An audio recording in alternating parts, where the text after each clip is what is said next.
Oh, there's a goal! It bounces. Oh, at least I thought he was gonna until he blew it. The beautiful scenes of freezing cold and snow. Exactly what I think of when I envision the baseball diamond. Yes, it's been odd, but has the sport itself shown us any surprises this month?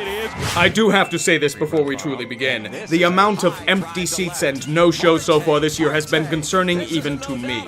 I know it's April. I know it's cold. But shit like this? This is embarrassing even by baseball standards. You know what this means, right? Really cheap tickets. This is where SeatGeek comes in. There are a lot of seats available on the resale market right now, and this little app helps you get the best value. It sorts tickets from red to green on a 1 to 100 scale. You'll get a view from where you'll be sitting, too. Use the code word TREE in the link below to get a cool $20 off of your first purchase. Save it so you can go get some popcorn and a beer. It'll help come July. SeatGeek will do the rest while you enjoy the game on the cheap. The Yankees aren't doing so hot right now. They are rather distant from the juggernaut we all expected them to be and are in a bit of a pickle. Already far behind the Red Sox and in a dogfight for second place with the Bluejays. The fans, however, know who is responsible for this failure. Giancarlo. He has struggled immensely at the plate, whose only crown is a strikeout sombrero. The Yankees faithful have responded in kind by booing the shit out of him. That was a pretty quick turnaround, wasn't it, guys? You've suffered for so long without a title in the Bronx. Oh, you had to deal with A-Rod. Oh my goodness, I don't know how you survive. Didi Gregorius is smacking the cover off of the ball, yet all you can do is bitch about Stanton. By God, Gene, give these fans some air stat. As for their rival Red Sox, they're thriving. The hitting core has been on a torrid pace, an odd aberration against the A's aside, and they look to be the class of the AL East once again. Of course, the season is quite young, and there are many suitors for the prize, but with guys like Bogarts, Mookie Betts, JD, and Handley hitting like goddamn gangbusters, it should be an easy ride even with regression to the mean. Their pitching has been superb, with the ever-reliable Chris Sale leading the way, and Rick Porcello pitching like a Hall of Famer this month. Crisis averted so far. That's where the Blue Jays come into play. They've turned a lot of heads and are off to a strong start. The starting pitching has been suspect, but the bullpen has been one of the best in baseball. Roberto Osuna has channeled his inner Mariano and hasn't given up a run so far this year. The hitting has been full of surprises. Teoscar Hernandez has done nothing but hit since being called up from AAA. Josh Donaldson has been injured, no big deal. Yangervis Solarte can match his production and then some. Granderson and Pierce have been raking at the plate. Does this keep up? Who knows? There are a few players playing over their heads right now, but the starting pitching is due to even out as well. There's a chance for a wildcard berth, which is needed as this may be their last chance with their current core. There is hope again for Canada's team. Let's pray it's legit. The Rays and Orioles, what? You think they're competitive teams this year? That sounds like a laugh and a half. Wake me when the Rays tank more, when the Orioles finally blow it all up. I still have no idea what the hell their endgame is. In the AL Central, it's a bit rough. The only two teams really competing are Cleveland and Minnesota. Cleveland's bats have struggled this month, but have been getting bailed out by excellent starting pitching. They've been on a nice stretch, so they may be getting out of the funk. Even then, the Twins are disappointing so far, escaping the month lingering around 500. There are bright spots. Dozier is still hitting like a beast, and Jose Barrios has been a stud, but a lot of the team is struggling to break out. The fear is if last year was a fluke, they're in trouble. Detroit is kinda there. They're not really tanking, but have a lot of holes, and seem to have 1 foot in and 1 foot out of the rebuild. As for Kansas City and the White Sox, the less said about them, the better. Yikes. The Angels are flying high so far this year. Well, let's not talk about their series with the Red Sox. That's not important. Mike Trout is doing his typical Mike Trout things, destroying baseballs and pitching ambitions alike.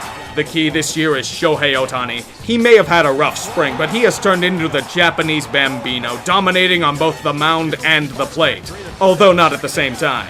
He has just suffered a blister on his pitching hand, which may hinder his performance, but it's still a fascinating story. I don't know if it's going to be enough to beat the Astros, though. They're as hot as ever, with an elite pitching staff led by Garrett Cole and Ground Chuck. My bitterness as a Pirates fan is showing. Gotta give some props to Sean Manaea of the Oakland A's as well. He pitched the first no-hitter of the season against the torrid bats of the Red Sox of all teams. The A's themselves have been decent so far. Crush Davis is smacking home runs left and right, and the two Mats are worthy of keeping an eye on. I just don't know if it's going to be enough to take on the Giants of the division. How long does Jed Lowry keep up with that pace anyway? At least you're better off than the Rangers. Then again, they've got Big Sexy. The dude looks like a goddamn plumber, yet pitched 7 perfect innings against the Astros. Flashbacks to the early 2000s and shit. It might be the only bright spot for the legacy of failure this year. Cherish it. As for the Mariners, I don't know what the hell to think of you guys anymore. I need more time to assess everything. The NL East is surprisingly one of the more competitive divisions in baseball. Leading the charge are the Mets, who despite dealing with more drama from a nearly washed up Matt Harvey are at the top this month. Coming in behind them are the Phillies and the Braves. Seems like there may be some hope for these franchises for once. The Braves have received great production out of Dansby Swanson and Ozzie Albies, but the X factor for them is super-studded prospect Ronald Acuna. If he can make an impact, they may have a chance to make noise this season. That and if their bullpen can manage not to run like a faucet. The Phillies were the trendy hipster pick as a dark horse candidate this year, and they have reinforced it with Rhys Hoskins hitting like a god and Jake Arrieta pitching like he has the past few seasons. They have nice pieces in Nola and Herrera as well, but the team needs more depth if they are to keep this up. Carlos Santana, it's time to step it up, sir. As for the Nationals, they've been pretty damn mediocre so far. This is pretty concerning, since this may be their last shot with Bryce Harper. The hitters are slumping and the bullpen is once again awful for them. I expect a desperation push if things go further south for them. To round out the NL East, let's see how the Marlins are doing. They moved their headquarters to a P.O. box in the British Virgin Islands to avoid lawsuits. Sounds par for the course for this new ownership group. Hope you enjoy that cavern of a stadium that no one is showing up to, Jeets. You deserve it. The NL Central is wide open at this point. Surprisingly, the Pirates were at the top for a bit, but that has cooled off thanks to the hitting falling to shit and the bullpen being very hit or miss. Usurping them are the Brew Crew, led by their new-look outfield and Jesus Aguilar hitting like he's Ted Williams. The bullpen has been rock solid and Unior Guerra has been a stud. Next in line are those lovable Cardinals. Tell me if you haven't heard that one before. Their ability to pull talent out of their ass is uncanny. They are now led by Tommy Pham, Carlos Martinez, and Miles Michaelis, whom pitched in Japan the last few seasons. I expect more bullshit as the year progresses. It makes me smirk a bit as the Cubs have been struggling. Let's take a look at how our old friend Darvish has been doing so far. High fly ball crushed down the right field.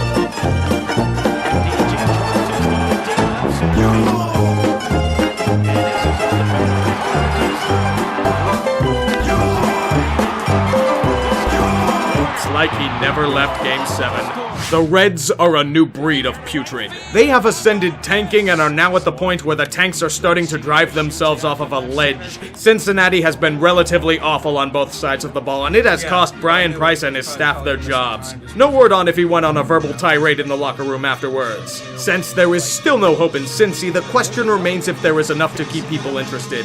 Nick Senzel is a top prospect, but who knows if they bring him up? Do they ship off more players or hope they reel everything in together to generate momentum? It's a dark time in Ohio, I will tell you that. The NL West does have a surprise. Not a good one, though. The Dodgers have been mired in futility this season. They are in the infamous 500 limbo and aren't snapping out of it. The hitting has been unseasonably quiet, wasting several excellent performances by Kershaw. Even worse, the usually reliable Kenley Jansen has been a sieve. With championship ambitions like the Nationals and Cubs, they need to get it together and quickly. The Diamondbacks, however, have avoided the jinxing so far with a torrid start. However, there is a challenge on the horizon. Skywalker is out for the remainder of the season with the dreaded Tommy John surgery. It's a blow for that pitching staff, and the rest of the division will be hungry to pick them apart. The Rockies are one of them. Pitching is still okay? I mean, for being in a hitter's park, it's not awful, but could be better.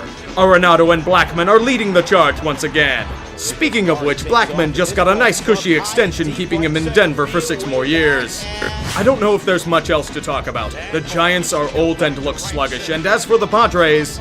Racing down, it fell in! Sounds like typical San Diego woes. Enjoy another year of rebuilding, Padres.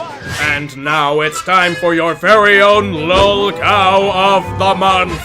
Evan Gattis, whom failed to recognize how many outs there truly were in an inning and slowly trotted towards the dugout. The catch here was that there were only 2 outs, not 3. He is easily tagged out and the victim of an ugly triple play. Don't worry, my friend, the season is long and has only just begun. Play ball, motherfuckers.